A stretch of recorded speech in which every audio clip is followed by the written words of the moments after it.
Ama, sa pangalan ni Jesus, sa mga sandaling ito, lumalapit kami sa iyong dakilang paanan. Dumudulog kami sa iyo sa mga sandaling ito, Ama.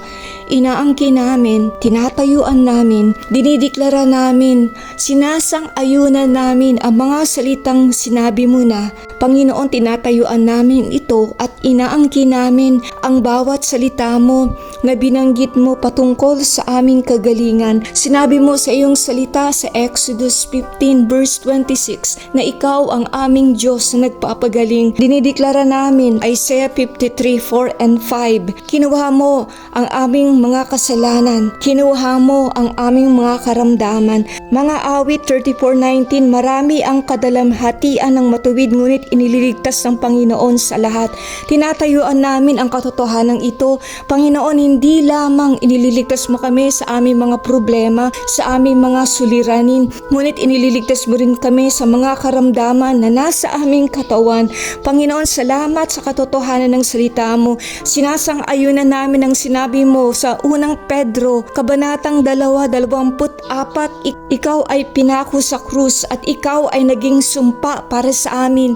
At dahil sa mga latay mo sa iyong katawan, kami ay nagsigaling na. Dinideklara namin, inaangkin namin ang salitang ito na ito'y mangyari sa aming katawan. Anumang uri ng karamdaman ang aming nararanasan, kung anumang uri ng sakit, breast cancer, ovarian cancer, cancer sa balat, cancer sa dugo, nakamamatay na karamdaman, dinudurog ka namin sa pangalan ni Jesus. Panginoon, inaangkin namin ang salitang ito na kami ay pinagaling mo na kinuha mo na ang lahat ng aming karamdaman. Katulad ng sinabi ni Jeremiah 17:14, pagalingin mo ako, O Panginoon, at ako'y gagaling. Iligtas mo ako at ako'y maliligtas, sapagkat ikaw ang aking kapurihan. Lahat ng salita mo na binanggit mo sa iyong salita, inaangkin namin ang lahat ng ito. Tinatayuan namin ang salita mo. Ikaw ang nagsabi sa Isaiah 55:11. Sinabi mo, gayon din naman ang mga salita na lumalabas sa aking bibig.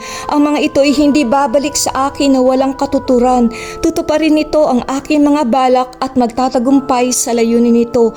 Salamat, Ama, sapagkat sinabi mo na matagal na. Dinideklara lang namin, inaangkin lang namin, sumasang-ayon lang kami sa mga salitang binitawan mo na, nangyari na, naganap na. Dalangin ko, Ama, mangyari ito sa aming mga katawan, maranasan namin ang kompletong kagalingan sa dakilang pangalan ni Jesus. Maraming salamat, pinupuri ka namin sa mga bagay na gagawin mo sa aming mga buhay.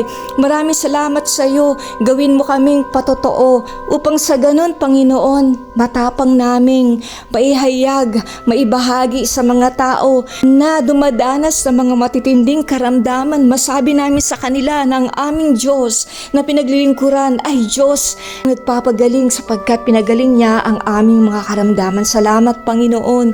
Purihin ka, luwalatiin ka. Salamat sa salita mong makapangyarihan. Salamat sa salita mong gumagawa, kumikilos, buhay at nagpapagaling sa amin. Pinupuri ka namin sa araw na to.